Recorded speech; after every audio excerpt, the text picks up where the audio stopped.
सच्चे दरबार की, गुरुदेव भगवान की, सभी भक्तों के सामने बोल गुरुदेव माता, बोल गुरुदेव माता की, बोल गुरुदेव भगवान की जय।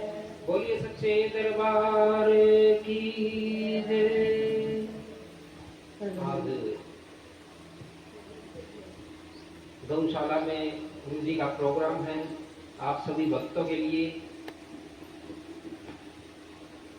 गुरु जी की चतुर्मास की दीक्षा चली हुई है, तो घर घर ना जाकर मुक्तल में गौशाला में ही गुरु जी ने प्रोग्राम रख लिए हैं। जैसी भी जिस भगत की आस्था है, श्रद्धा है, विश्वास है, सामर्थ्य है, उसके अनुसार गुरु जी को दीक्षा करें, क्योंकि ये चतुर्मास में साधु संतों की दीक्षा चलती है, जगह जगह पर दीक्षाएं होती हैं। तो आप सभी इस दीक्षा देकर गुरु जी महाराज का आशीर्वाद प्राप्त कर सकते हैं। बोलिए गुरुदेव भगवान की जय। तो ये छोटे छोटे प्रोग्राम आप सभी भक्तों के द्वारा गौशाला पे होते रहेंगे। गौ माता का आशीर्वाद सभी भक्तों को प्राप्त होता रहेगा, तो उनकी कृपा हमारे घर में बनी रहेगी, क्योंकि गौ माता का आशीर्वाद मिलने से हमारे घर में संपन्नता आती है, गरीबी दूर होती है और हमारे घर का उद्धार होता है।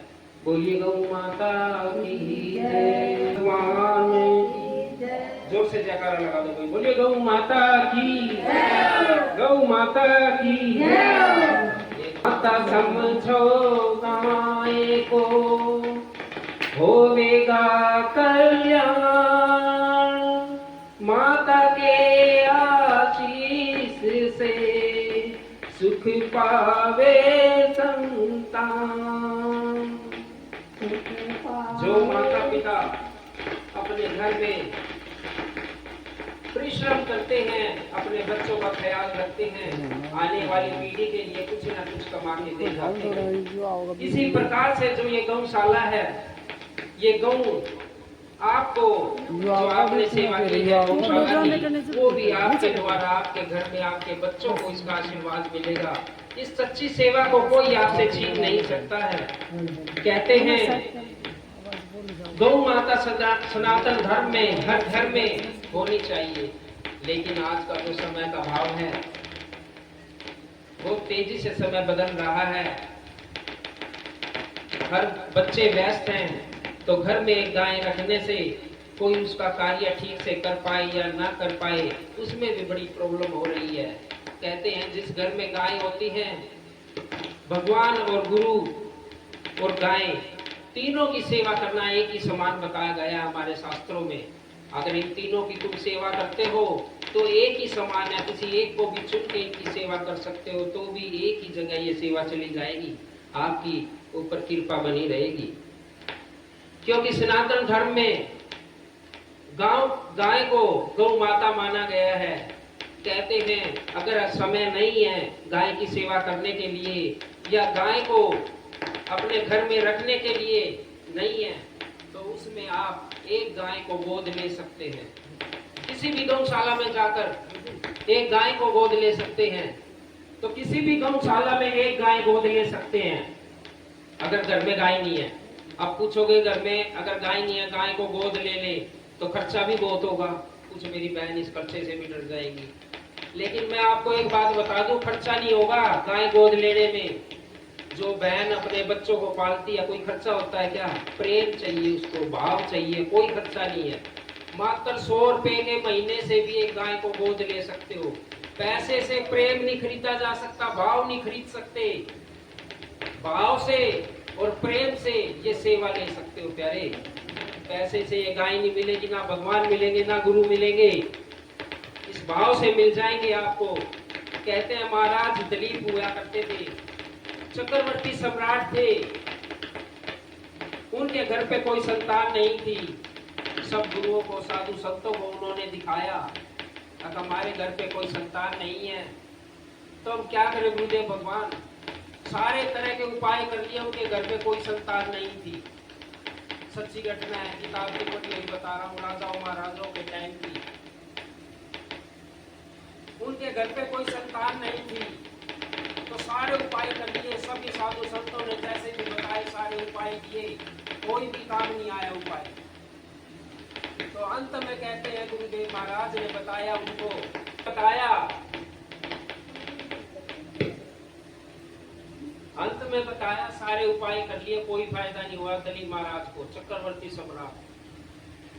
तो गुरु जी महाराज ने कहा सारे उपाय कर लिए, कोई संतान नहीं है।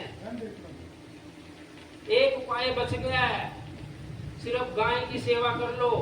अगर गाय की सेवा करने से पुत्र रतन की प्राप्ति हो जाती है, संतान रतन की प्राप्ति हो जाती है, बोलिए उसकी कृपा होगी। बोलिए गौ माता की, बोलिए सच्चे दरबार की। राजा दिलीप ने निरंतर गौ माता की पूजा की, लगातार उसका घास खिलाना, पानी पिलाना, उसके ऊपर आग फेरना, प्रेम से, भाव से। उसको भाव चाहिए, कुछ नहीं चाहिए। ये मत सोचना कि आपने गाय को गोद ले लिया, उसके लिए नए नए बिस्तर, नए नए वस्त्र और पता नहीं ना जाने भौतिक साधनों की जरूरत नहीं है मेरे भाई। सिर्फ प्रेम की जरूरत है, भाव की जरूरत है। आप नित्य प्रतिदिन गौशाला में आकर एक गाय के आगे सामने हाथ जोड़कर अपनी समस्या रख दो, वो भी पूरी कर देगी। बोलिए गौ माता की। कर देगी कि नहीं? लेकिन क्या चाहिए? नियम चाहिए, नियम चाहिए गौ माता को भी, भगवान को भी और गुरु को भी। जो गुरु की दरबार में सेवा करते हैं, जीते जी गुरु जी के पास रह लेते हैं ना, ये समझो कि तपती अग्नि में वो शिष्य पक गया, नहीं रह सकते। चोला छोड़ने के बाद या उससे पहले या आगे पीछे गुरु को बहुत बनाते देखा होगा। जीते जी गुरु के बनाकर और उनके साथ रहकर इस अग्नि को जिस शिष्य ने सहन कर लिया, वो सबसे बड़ा बन जाता है, वो भव से पार हो जाता है। बोलिए गुरुदेव भगवान की। तो दिलीप महाराज के घर में एक साल के बाद सेवा करने के बाद संतान रतन की प्राप्ति हो जाती है। महाराज ने चारों तरफ नगर में भंडारे लगवा दिए, क्योंकि मैंने सारे संसार के उपाय कर लिए, मेरे कोई संतान नहीं हुई, और मैंने गाय की सेवा की है और संतान की प्राप्ति हो गई है। तो इससे बड़ा शक्तिशाली संसार में, इस कलयुग में कोई भी नहीं है। बोलिए गुरुदेव भगवान। जब अंत समाया, दिलीप महाराज ने हाथ जोड़कर भगवान से प्रार्थना की, क्या अब अगली बार है ना, मुझे ये गौ सेवा दे देना, किसी ग्वाले के घर पैदा कर देना। अगर ये ताकत इस राज सिंहासन में नहीं है जो इस संसार को चलाए, ये ताकत इस गौ माता में है जो इस संसार को चलाती है, सबका लालन पोषण करती है और उनका पेट भरती है। बोलिए गुरुदेव भगवान। भाई गौ माता की बोलने में ना कंजूसी ना करो, जितनी बार भी बोलोगे ना उतनी बार उसका नाम लिया जाएगा। बोलिए गौ माता की। तो जैसे पुराने समय में बड़ी अच्छी कथा सुना रहा हूं, ये जो गाय है ना, इसको देवता भी पूजते हैं, तभी तो इंसान पूजते हैं। ये इंसान बड़े शरारती हैं, बड़े चालू हैं, ये देवताओं को देखते हैं, वो कार्य करते हैं, और जब अपनी स्वार्थ की बारी आती है तो राक्षसों के कार्य खुद करने लग जाते हैं। बोलिए गौ माता की। तो पुराने समय में शिव पुराण, देवी भागवत, कितने जाने ग्रंथ है, 18 पुराण है, उनके अंदर भी बहुत सारी कथाएं हैं राक्षस और देवताओं की। एक ऐसी कथा गुरु जी के महाराज के द्वारा सुनाई हुई मैं आपको सुना रहा हूँ। बड़ी अत्यंत सुंदर कथा है। गौ माता का बड़ा ही पुण्यदायक फल है जो आप हम सोच भी नहीं सकते, क्योंकि ये सब गुरु जी के महाराज के द्वारा होती है जो हमें ये बताते हैं। पुराने समय में देवता और राक्षसों का युद्ध होता रहता था। सुना है ना आपने भी, सारी किताबों में पंडित जी लोग भी बताते होंगे, देवी भागवत चलती है तो होता रहता था। देवताओं के जो गुरु थे वो बृहस्पति गुरु थे, वो बड़े शांत स्वभाव के थे। और राक्षसों के गुरु कौन थे? शुक्राचार्य, बड़े तेज गुरु थे, बड़े दिमागदार थे। देवता और राक्षसों का युद्ध हो जाता है, और जो कल देवताओं ने राक्षस मारे थे ना, और वो अगले दिन वही राक्षस जिंदा होकर देवताओं से युद्ध करने लग जाते हैं। क्या करने लग जाते हैं? देवताओं से युद्ध करने लग जाते हैं। और देवता कहते हैं अब ये राक्षस तो हमने कल मारा था और आज फिर जीवित होकर हमारे साथ युद्ध कर रहे हैं, ये तो इस प्रकार से सारे देवता नष्ट हो जाएंगे, इन राक्षसों का राज हो जाए। सारे देवता आपस में मिल बैठकर मीटिंग करने लग जाते हैं। अब इसका कोई उपाय करो महाराज। भोलेनाथ के पास जाते हैं, इसका कोई उपाय करो, ऐसे तो सारे देवता खत्म हो जाएंगे, ये राक्षस बच जाएंगे। जितने भी देवता मारे गए वो तो जीवित नहीं हुए, जितने राक्षस मारे जाते हैं वो जीवित हो जाते हैं। बोलिए गौ माता की। तो सारे राक्षस जिंदा हो जाते हैं, ये सोचकर बड़े दुखी हो जाते हैं देवता। देवता पूछते हैं ऐसा क्या कारण है जो सारे राक्षस जीवित हो जाते हैं और ये देवता जितने युद्ध में मारे जाते हैं ये जीवित नहीं हुए। पता लगाया, राक्षसों के गुरु के पास जो शुक्राचार्य गुरु जी होते हैं उनके पास संजीवनी मंत्र होता है। जितने भी शाम को राक्षस मरते अपना जल लेकर संजीवनी मंत्र फूकते और सारे राक्षस जिंदा हो जाते शाम को। और देवताओं की नींद भागी ये देख के। और बृहस्पति जी के पास जो देवताओं के गुरु थे उनके पास ये मंत्र नहीं था संजीवनी का। अगर भाई जितने देवता मर जाए उनको उठा दे और अगले दिन फिर युद्ध में या उनकी संख्या बराबर रखे। ये सोचकर सारे देवता बड़े दुखी हो जाते हैं, अब इसका क्या उपाय करे भगवान। बृहस्पति जी के पास जाते हैं, आप ही हमारे गुरु हैं देवताओं के, आप ही बताओ इसका क्या उपाय करें हम, क्योंकि उपाय तो चाहिए, इस प्रकार से तो सारे देवता नष्ट हो जाएंगे और अधर्म धर्म खत्म हो जाएगा, धर्म की स्थापना हो जाएगी। बृहस्पति जी कहते हैं कि इतना समय नहीं है कि मैं युद्ध छोड़कर और संजीवनी मंत्र के लिए साधना करूं और तुम लोगों को जीवित करूं। एक उपाय है, अगर गुरु शुक्राचार्य जी संजीवनी मंत्र किसी को सिखा दे तो ये सारे देवता भी जीवित हो जाएंगे। बोलिए गौ माता की, बोलिए गुरुदेव भगवान की। तो देवताओं ने आपस में मिलकर सभी ने अपनी मीटिंग रखी, अपनी सभा बुलाई और चुना गया कि संजीवनी मंत्र को कौन सीख कर आएगा जिससे ये सारे देवता फिर से जीवित हो जाएंगे, क्योंकि देवता भी जीवित करने बहुत जरूरी थे। तो निर्णय लिया गया, बृहस्पति जी के पुत्र जो गुरु थे, बृहस्पति जी के पुत्र कच्छ उनका नाम था, क्योंकि गुरु का वेग गुरु का पुत्र ही ओढ़ सकता है भाई, और दूसरा नहीं ओढ़ सकता। शक्ति को शक्ति ही ओढ़ सकता है। शुक्राचार्य जी के पास भेज दो इसको, कच्छ को, ये संजीवनी मंत्र सीख कर आ जाएगा, क्योंकि सिद्ध करने के लिए समय बहुत लगेगा, हजारों साल की तपस्या लग जाएगी, तब जाके संजीवनी मंत्र मेरे पास आएगा। अगर शुक्राचार्य जी इनको मंत्र सिखा दें तो ये पुण्य जीवित हो जाएंगे। ऐसा सोचकर कच्छ को सारी देवता की सभाओं ने कहां पर भेज दिया? शुक्राचार्य जी के पास भेज दिया, अब मंत्र सीख के आओ। निस्वार्थ भाव से कच्छ शुक्राचार्य जी के चरणों में लेट जाते हैं और कहते हैं, गुरुदेव भगवान मुझे आप अपना शिष्य बना लीजिए, मैं आपका शिष्य बनने आया हूँ और मैं ये चाहता हूँ कि मेरी जो मनोकामना है वो पूर्ण हो जाए, मेरी जो मनोकामना है वो पूर्ण हो जाए। ऐसे निस्वार्थ भाव से गुरु का कार्य करने लग जाता है, उनकी सेवा में लग जाता है, एक चित्त होकर लग जाता है, मन को एक जगह लगाकर गुरु जी का चरणों को देखता है, गुरु जी की आज्ञा का पालन करता है और सेवा में लग जाता है। बोलिए गौ माता की जय। प्यारे अगर सेवा करनी है ना, गुरु बना लिया है, बस गुरु की आज्ञा का पालन करना, उसी में संसार का कल्याण हो जाता है। भगवान तो अपने आप आ जाते हैं, मिलने आते हैं प्यारे शिष्यों से जो गुरु को मानते हैं। भगवान किनसे मिलने आते हैं? जिनके अंदर भाव होते हैं, प्रेम होता है। तो कच्छ अपनी सेवा में लग जाता है, गुरु की सेवा में लग जाता है, उधर राक्षसों में खलबली मच जाती है। अब भाई ये बृहस्पति जी का पुत्र है, ये जरूर संजीवनी सीखने आया है, सभी देवताओं को जीवित करवा देगा, इससे तो हम हार जाएंगे। जैसे ही वो कच्छ सुबह के टाइम जंगल में जाता है गायों को लेके या गुरु के बताए अन्य सेवा के लिए जाता है, तो राक्षस इकट्ठे होकर उसको जंगल में छोटे छोटे पीस काट कर उसको मार देते हैं। क्या कर देते हैं? किस लिए मार देते हैं? कभी ये संजीवनी सीख के देवताओं को जीवित ना कर दे। बोलिए गौ माता की। बड़े ध्यान से सुनना। देखिए गौ माता देवताओं को भी पूजनीय है। आज गौशालाओं के प्रांगण में है, उसकी कथा कर रहे हैं, तो इसका फल है ना आपको हजारों यज्ञ के समान मिलेगा इस पावन धरती पर आप बैठे।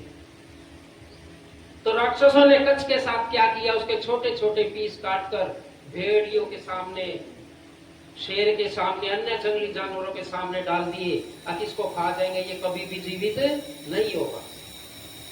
तो उधर सारे के सारे सभी शाम को वापस आ जाते हैं, जितने भी सेवादार होते हैं गुरु जी के, लेकिन कच्छ वापस नहीं आता। कच्छ जब वापस नहीं आता तो उसकी एक लड़की होती है शुक्राचार्य की जिसका नाम देवयानी होता है। वो कहती है पिताजी सारे सेवादार आ गए हैं, एक सेवादार नहीं आया, आपका प्रभु शिष्य है, उसको देखो कहां पर है। शुक्राचार्य जी ने ध्यान लगाया और देखा, वो तो छोटे छोटे पीस में अनेक जानवरों के पेट के अंदर चला गया। कितने जानवरों के? अनेक जानवरों के अंदर चला गया। अब उसको जीवित करना है। देवयानी जी कहती है अब पिताजी उसको जीवित करो, बहुत अच्छा शिष्य है, वो इतनी सेवा करता है। तो ये कहने से शुक्राचार्य जी ने अपना संजीवनी मंत्र लगाया, जितने भी जानवरों का पेट में गया था सब में से निकल निकल के और कच्छ दोबारा से जीवित हो जाता है। बोलिए गौ माता की जय।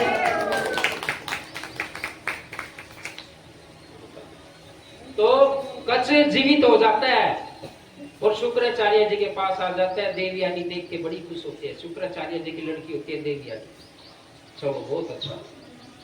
लेकिन फिर इसी दिन से निरंतर कार्य चलता रहता है। फिर राक्षसों ने देखा ये तो जीवित हो गया और ये तो फिर से संजीवनी मंत्र को ले लेगा और हम राक्षसों को हरा देगा। देखो कहीं ना कहीं डर है। परमात्मा भी एक यत्न बना देता है प्यारे। क्या यत्न बनाता है? करता कोई और है, फल कोई और लेता है ना। उसका साधन संजीवनी मंत्र लेने का साधन वो राक्षसी तो बना रहे हैं। फिर से ऐसे ही जंगल में पकड़ लिया और उसको फिर से मार दिया कच्छ को। अब की बार उसको कैसे मारा? बड़े ध्यान से सुनना। उसको ऐसे पीस दिया, उसकी हड्डी और उसका मांस बिल्कुल पाउडर बना दिया और समुद्र में फेंक दिया। कहां फेंक दिया? समुद्र में। ताकि संजीवनी मंत्र भी काम ना करे और ये इकट्ठा ना हो, दोबारा से जीवित ना हो। बोलिए गौ माता की। इसी प्रकार से सारे सेवादार आ जाते हैं और कच्छ फिर से नहीं आता। देवयानी कहती है पिताश्री सभी आ गए हैं, गाय आ गई है, ग्वाले आ गए हैं, सेवादार आ गए हैं, लेकिन कच्छ नहीं आया है। उसको देखो एक बारी कहाँ है। शुक्राचार्य जी ने ध्यान लगाया, देखा अब बेटा उसको तो बिल्कुल पाउडर फॉर्म बना दी, उसकी तो पीस के समुद्र में फेंक दिया, मार दिया उसको। देवयानी ने जिद किया अब पिताश्री उसको जीवित करो, बड़ा अच्छा सेवा आपका, बहुत सेवा करता है इस आश्रम की आपकी। तो शंकर उसके शुक्राचार्य जी ने दोबारा से अपना संजीवनी मंत्र उच्चारण किया और उसको समुद्र में से पाउडर रूप में भी निकाल के दोबारा से जीवित कर दिया। बोलिए गौ माता की, बोलिए सच्चे दरबार की। संजीवनी मंत्र ऐसा था, सिर्फ पूरे देवी देवता राक्षसों में एक ही के पास था, शुक्राचार्य के पास। किसने दिया था उनको? भगवान शिव ने। भगवान शिव की आराधना की थी। कहते हैं भगवान शिव के लिए कोई छोटा, कोई बड़ा, कोई जाति, कोई बिरादरी नहीं होती। जो उसको भाव से मान लेते हैं उसी को वरदान दे देते हैं। इसी प्रकार से ये गाय होती है, इसको मुस्लिम समुदाय के अगर पालते हैं उनको भी बराबर दूध देती है, हिंदू समुदाय के लोग पालते हैं उनको भी बराबर दूध देती है। उनके भी परिवार का लालन पोषण करती है, आपके भी परिवार का लालन पोषण करती है। बोलिए गौ माता।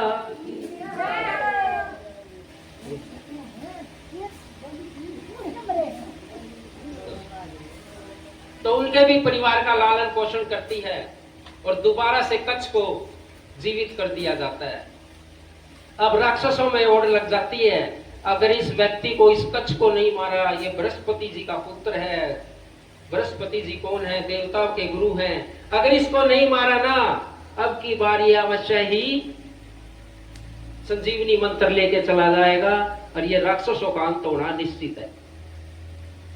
तो तीसरी बार समय निकलने के बाद देवता राक्षसों ने भी दिमाग लगा दिया कि इसको मारना कैसे।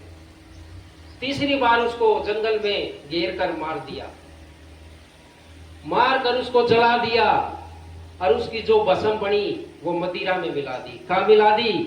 जिसको आजकल शराब बोलते हैं। पहले के समय में क्या बोलते थे? मदिरा। राक्षस क्या पीते थे? मदिरा पीते थे ना। और देवता क्या पीते थे? अमृत।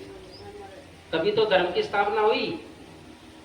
तो मदिरा में मिलाकर एक बोतल में बंद कर दिया और बड़ी धूमधाम से शुक्राचार्य जी के पास राक्षस आते हैं और बड़ी आराधना करते हैं, गुरु वंदना करते हैं शुक्राचार्य जी की और बोलते हैं, गुरुदेव भगवान आप हमारे राक्षसों के गुरु हो, आपको ये मदिरा बहुत पसंद है, हम आपके लिए इस मदिरा को लाए हैं। और आराधना कर कर शुक्राचार्य जी को मदिरा पिला देते हैं। कौन सी मदिरा पिला देते हैं? जिस बोतल के अंदर कच्छ के राख समाई हुई थी, जिसको जलाकर उसके अंदर डाल दिया। कहते हैं जब जीवित करने वाला वो परमात्मा है ना, उसको कोई मार नहीं सकता, और जिसको मारना है ना उसको कोई संसार में जीवित नहीं कर सकता। बोलिए गौ माता की, जोर से बोलो, बोलिए गौ माता की। तो शुक्राचार्य जी के पेट में मदिरा के द्वारा कच्छ का शरीर चला जाता है। बात बड़ी विचित्र हो जाती है। शाम को फिर सारे ग्वाले, गायें, सेवादार सभी आश्रम में पहुंच जाते हैं और कच्छ नहीं आता। देवयानी उसकी लड़की फिर पूछती है, पिताश्री कच्छ आज भी फिर नहीं आया, देखो कहां पर है। शुक्राचार्य जी ने ध्यान लगाया, कहां पर है? शुक्राचार्य जी डर गए, अब वो तो मेरे पेट में है, अगर उसको मैं संजीवनी मंत्र लगाऊंगा मेरा पेट फाड़ कर बाहर आएगा कच्छ, मेरी मृत्यु हो जाएगी और कच्छ जीवित हो जाएगा। देवयानी कहती है, अगर नहीं पिताश्री उसको जीवित करो। अब बेटा मेरी मृत्यु हो जाएगी अगर उसको जीवित करूंगा। कि नहीं, मुझे आप भी चाहिए, आपको भी जीवित रखना है और उसको भी जीवित रखना है। कहीं ना कहीं किसी भाव से देवयानी उसको प्रेम करने लग जाती है कच्छ को। इसी भाव से उसको बार बार जीवित करवा रही है। कौन करवा रहे हैं? उसके अंदर भाव कौन ला रहे हैं? देवता, जो बृहस्पति जी देवता है वो भाव ला रहे हैं। उसको अंदर ही अंदर कहीं ना कहीं पसंद करने लग जाती है। बोलिए गौ माता की। बड़ा यत्न लगाया गया, अगर कच्छ को जीवित करते हैं शुक्राचार्य जी का अंत हो जाता है, और शुक्राचार्य जी का जीवित करते हैं तो कच्छ का अंत हो जाता है। फैसला लिया गया। शुक्राचार्य जी ने कहा, अब मैं पेट में ही, जो मेरे पेट में है ना कच्छ, उसको मैं संजीवनी मंत्र सिखा देता हूँ। पहले तो वो संजीवनी मंत्र मैं पढ़ूंगा जिससे मेरा पेट फाड़ कर कच्छ बाहर आ जाएगा, फिर वो संजीवनी मंत्र वो पढ़ेगा जिससे कि मैं जीवित हो जाऊंगा। 1 महीना लगा। संजीवनी मंत्र कच्छ को पेट के अंदर सिखा दिया। उसी दिन से शुक्राचार्य जी को मदिरा से भी नफरत हो गई थी। कहते हैं उसी दिन मदिरा को श्राप दे दिया था, जो इसका सेवन करेगा ना वो राक्षस के समान है। उसके अंदर कभी भी देवता प्रवेश नहीं कर सकते, देवगण इसके अंदर नहीं आ सकते, कभी नहीं आ सकते, क्योंकि वो सारी घटना शुक्राचार्य जी के साथ घट चुकी थी। अतः जब शुक्राचार्य जी ने पेट के अंदर उसको संजीवनी मंत्र सिखाया और वो सीख के तैयार हो गए और शुक्राचार्य जी ने संजीवनी मंत्र को पढ़ा, पेट फाड़ कर कच्छ बाहर आ गया और कच्छ ने मंत्र पढ़ा संजीवनी मंत्र और शुक्राचार्य जीवित हो गए। बोलिए गौ माता की, बोलिए गौ माता की जय। देवयानी ये देखकर दोनों को जीवित देखकर बड़ी प्रसन्न होती है और कहती है अब मैं पिताश्री इनसे विवाह करूंगी, ये मुझे बहुत प्रिय है। लेकिन जो गुरुओं की संतान होते हैं, जो देवताओं की संतान होते हैं, वो अपने धर्म पर खड़े रहते हैं। वो कहते हैं पहले का मुझे कुछ नहीं पता, लेकिन आज मैं शुक्राचार्य जी गुरु जी के पेट से उत्पन्न हुआ हूँ, आज से तुम मेरी धर्म की बहन हो, क्योंकि इसी पेट से तुम्हारा भी जन्म हुआ है, इन्हीं के खून से तुम्हारा जन्म हुआ है। मेरा जो कर्म है वो मेरे भाई बहन का, मैं आपसे शादी नहीं कर सकता हूँ। और अपने गुरु से मान दीक्षिणा लेकर अब सर्वलोक की तरफ चले जाते हैं। बोलिए गुरुदेव भगवान की जय, बोलिए सच्चे दरबार की जय। देवयानी ये देखकर श्राप दे देती है कच्छ को। अब जो आपने संजीवनी मंत्र सीखा है ना,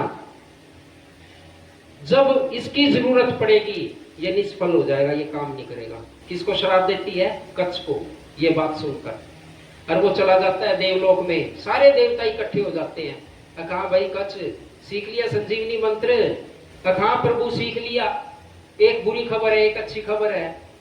मंत्र तो मैंने सीख लिया, लेकिन जब जरूरत पड़ेगी ना ये निष्फल हो जाएगा, क्योंकि श्राप दे दिया मुझे देवयानी ने, शुक्राचार्य जी की लड़की ने। अच्छा नुका इस शराब को तो हम धो देंगे। कैसे भाई? बड़े सुनने की बात है, बड़ी अच्छी बात है। यहाँ पर गौ माता की कृपा कैसी होती है? नु बोले संसार के कोई भी शराब, कहते हैं कोई बांझ औरत हो, किसी के बच्चे ना होते हो, गौशाला में सेवा कर ले, गौ की सेवा कर ले, उनके घर में बच्चे हो जाते हैं। कोई गरीब है, उनके घर में पैसे आ जाते हैं, सारी खुशियां हो जाती हैं। तो सारे देवता इकट्ठे हो जाते हैं, ये देखकर प्रसन्न भी होते हैं और बेचारे दुखी भी होते हैं। लेकिन ये सब सारा चीज देखकर बोले बिल्कुल चिंता मत करो, इस श्राप को तो हम धो देंगे। अब कैसे? नुका कच्छ एक काम करो, आप गोलोक में चले जाओ, गौओं की सेवा करो, उनकी जो रज दूली है उससे सुबह शाम अपने मस्तक पर तिलक करो, उनको जल पिलाओ, घास खिलाओ, उनके ऊपर हाथ फेरो। कुछ दिन बाद ये श्राप आपका नष्ट हो जाएगा और संजीवनी मंत्र काम करने लग जाएगा। बोलिए गुरुदेव भगवान। कच्छ ने ऐसा ही किया,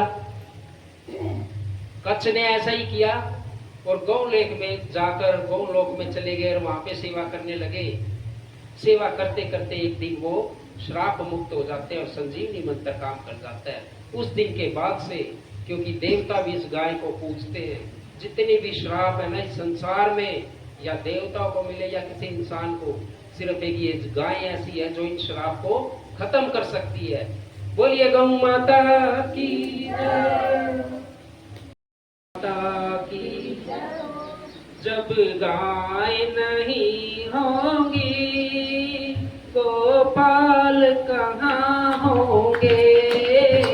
जब गाय नहीं होंगे गोपाल कहाँ होंगे? जब गाय नहीं होंगी गोपाल कहाँ होंगे? हम सब इस दुनिया में खुशहाल कहाँ होंगे? हम सब इस दुनिया में खुशहाल कहाँ होंगे? जब गाय नहीं होगी गोपाल कहाँ होंगे? जब गाय नहीं होंगे गोपाल कहाँ होंगे? हम खुश इस दुनिया में इंसान कहाँ होंगे? हम खुश इस दुनिया में इंसान कहाँ होंगे? दो माने सींगों पर धरती ये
भगवान श्री राम जब पैदा हुए ना, गौ सेवा करने के लिए आए थे। क्या करने आए थे? गौ सेवा करने के लिए भगवान श्री राम। लेकिन गलती एक हो गई, राजा के घर पैदा हो गई। जहां भी गौ सेवा करने जाते उनसे पहले उनके नौकर सेवादार पहुंच जाते, हटो महाराज हम करेंगे, आप मत करो। गाय को पानी पिलाते, तुरंत सेवादार आ जाते, हटो महाराज हम पानी पिलाएंगे, आप मत पिलाओ। घास करने जंगल में जाते, महाराज आप बैठो पालकी में जाके, हम करेंगे ये काम। बड़े परेशान हो गए, बोले भाई बड़ी गलती हो गई है, आया तो गौ सेवा करने के लिए था, राजा के घर पैदा हो गया। अगली बार जब जन्म होगा ना, किसी ग्वाले के घर जन्म होगा, तो भगवान श्री कृष्ण ग्वाले के घर ही तो आए थे, पूरी लाइफ गौओं की सेवा करी। बोलिए गुरुदेव भगवान की